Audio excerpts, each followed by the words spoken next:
বিভিন্ন দিকের ছবি একটু দেখাতে চাই। সাধারণ মানুষের জল যন্ত্রণা কোন পর্যায়ে পৌঁছেছে সেটা একবার টিভি9 বাংলার দর্শকদেরকে আরো একবার দেখাবো। একসাথে সেই সবকটা ছবি আমরা আপনাদের দেখাচ্ছি।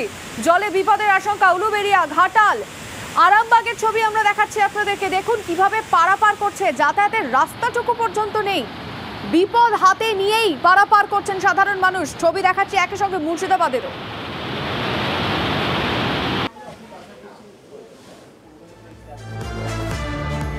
মৌসুমী আইল্যান্ডের ছবিটা দেখাতেই হচ্ছে ভয়ঙ্কর অবস্থা। একে পূর্ণিমার কোটাল, আর তার মধ্যে আরো একটা কোটাল এসে পড়ায় একের পর এক বাঁধ ভেঙে জল ঢুকছে। আপনাদের জানিয়ে রাখবো, গঙ্গাসাগরের সমুদ্র তট, মৌসুমী দ্বীপের সল্টঘেরি, বালিয়ারা, পাথর প্রতিমার নদী তীরবর্তী এলাকায় বাঁধের বেহাল দশা। ওই যে বললাম আপনাদের, একটা পূর্ণিমার কোটাল ইতিমধ্যেই ছিল, তার মধ্যে আরও একটা কোটাল এসে পড়ায় নদী পাড়ের বাসিন্দারা আশঙ্কায় ভুগছেন। ইতিমধ্যে কন্ট্রোল রুম খোলা হয়েছে দুর্যোগ মোকাবিলায় মহকুমা এবং ব্লক স্তরে। খুব আতঙ্ক, বলার মতন নেই, এত আতঙ্কে থাকি আমরা। কিন্তু পাকাপাক্ত বাঁধ সবাই বলছে হবে, কবে হবে সেটা উপরবেলাই জানে। না, নদী সাইড ধরে কেউ থাকতে পারে না। আজকের এই সামনে কোটাল গেল, এইটা পুরো ডুবে গেছিলো, এই সাইড ধরে পুরো ডুবে গেছিলো, এখানে তো থাকাই যায় না। অনেকটা ভেঙেও চলে এসছে। ঘূর্ণাবর্তের জেরে দফায় দফায় হালকা থেকে ভারী বৃষ্টি, সঙ্গে অমাবস্যার কটালের জেরে ইতিমধ্যে জলস্তর বাড়তে শুরু করেছে নদী এবং সমুদ্রের। ফলে আতঙ্কে কাঁটা সুন্দরবনের উপকূল এলাকার বাসিন্দারা। এই মুহূর্তে আমি তো রয়েছি সুন্দরবনের মৌসুমী দ্বীপে। একেবারেই মৌসুমী দ্বীপের যে সমুদ্র বাঁধ, বঙ্গোপসাগরের বাঁধ একেবারেই কিন্তু বেহাল। ফলে জলস্তর বেড়ে যাওয়ার কারণেই প্রবলভাবে জলোচ্ছ্বাস দেখা দিয়েছে। মাঝে মধ্যেই কিন্তু সেই জলোচ্ছ্বাসের জেরে সমুদ্রের জল বাঁধ উপচে ঢুকে পড়ছে লোকালয়ে। তবে আজকে সকাল থেকে সুন্দরবন পুলিশের পক্ষ থেকে নদী এবং সমুদ্র তীরবর্তী এলাকার বাসিন্দাদেরকে সতর্কতার কাজ চালানোর কাজ শুরু করা হয়েছে। মাইকিং করা হচ্ছে এলাকার বাসিন্দাদেরকে, প্রয়োজনে পরিস্থিতি বুঝে এলাকার বাসিন্দারা তারা যেন উঁচু জায়গায় সরে যায়।